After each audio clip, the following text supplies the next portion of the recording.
Brexit is done. But the effects of the UK leaving the EU is still being felt.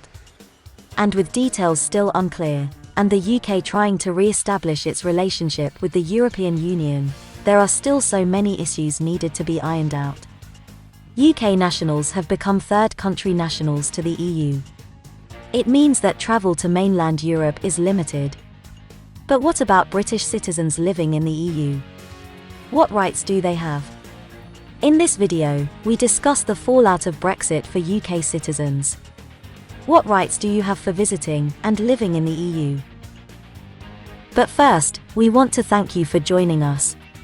Find us on all the other social media channels, and don't forget to subscribe to our channel, and click that bell to get notified when we release a new video.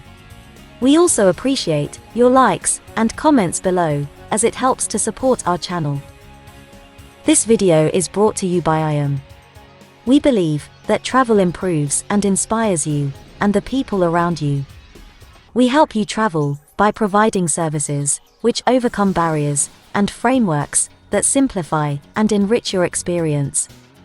We just happen to be immigration lawyers. So reach out to your IAM visa coordinator when you're ready for your adventure, or already on one, and would like some assistance.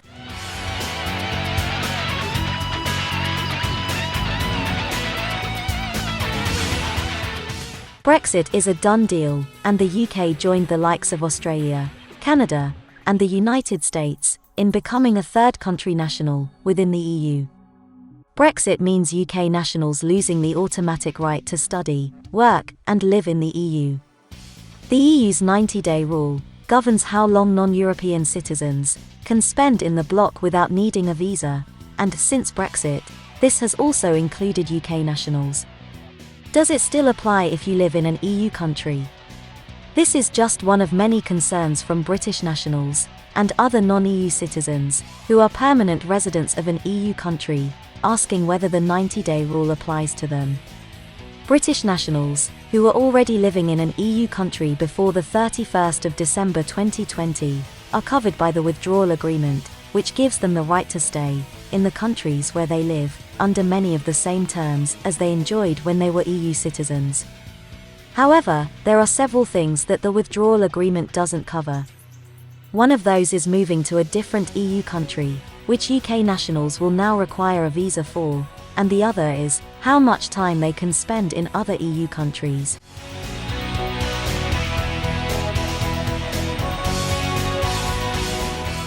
In this case, non-EU residents of EU countries are covered by the 90-day rule, in the same way as visitors from the UK or the US are. So in other words, there is no different rule for those Britons who are residents in the EU. Non-EU nationals can spend 90 days out of every 180 days in an EU or Schengen zone country, other than the EU country where you have registered your residence without the need for a visa. The 90-day total applies to the whole EU or Schengen zone, so if you live in Spain, you cannot spend 85 days in Germany and then go straight to Portugal for 2 weeks, as that would exceed your 90-day limit. The 90-day limit is also intended for visits only, so if you intend to do paid work while in another EU country, then you may need a visa.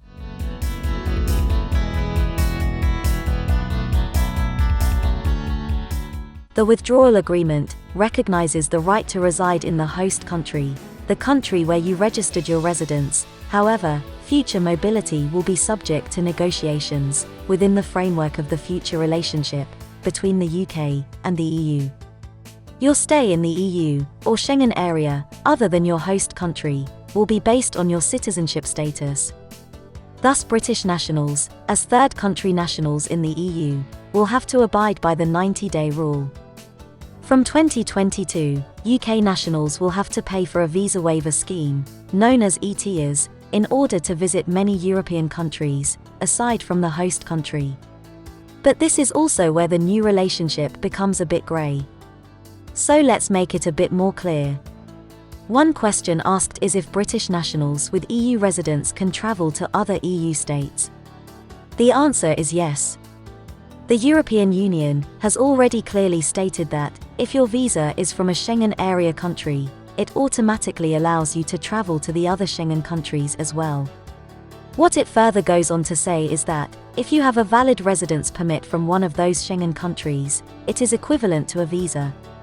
So whilst you may need a visa to travel to a non-Schengen country, you will not need one to travel to any other Schengen country, if you have a residence permit from any Schengen country in the EU.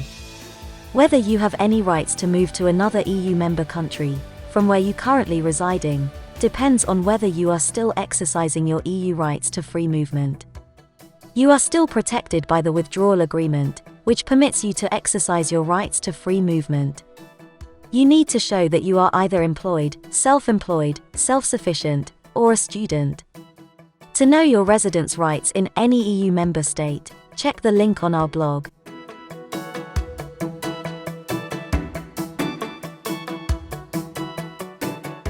Several people have also quite rightly asked how this could possibly be enforced, given that passports are not routinely checked when traveling within the Schengen zone. For example, how could French authorities really enforce the 90-day rule on someone who has crossed over from Italy for a lengthy visit? While it seems unlikely people would be caught, they should be aware that while residents of EU countries won't be subject to the same passport checks and stamping as people entering the bloc, that doesn't mean there are no passport checks. Controls can still be carried out at Schengen borders if, for example, there is a security alert, or border restrictions are tightened due to the pandemic. You could also be asked to produce your passport while visiting an EU country at a police or security check. One thing to consider is that, if you are found to have spent too long in a country where you do not have residency status or a visa, you can face some severe penalties. You may be fined in the country where you are found to have breached the 90-day rule, and even deported. Your passport could also be flagged as an overstayer, which can cause problems for future travel, or residency, or visa applications. In a worst-case scenario, non-EU nationals who stay longer than 90 days, without a residence permit, or visa, could end up with a re-entry ban to the Schengen area. How is Brexit working for you? Talk to us in the comments section below. If you need assistance with a visa to Europe, the UK, or the US, including help with securing your travel arrangements, IAM can help. For visa advice, contact your IAM visa coordinator. Don't forget to subscribe and hit that bell for more travel and visa updates.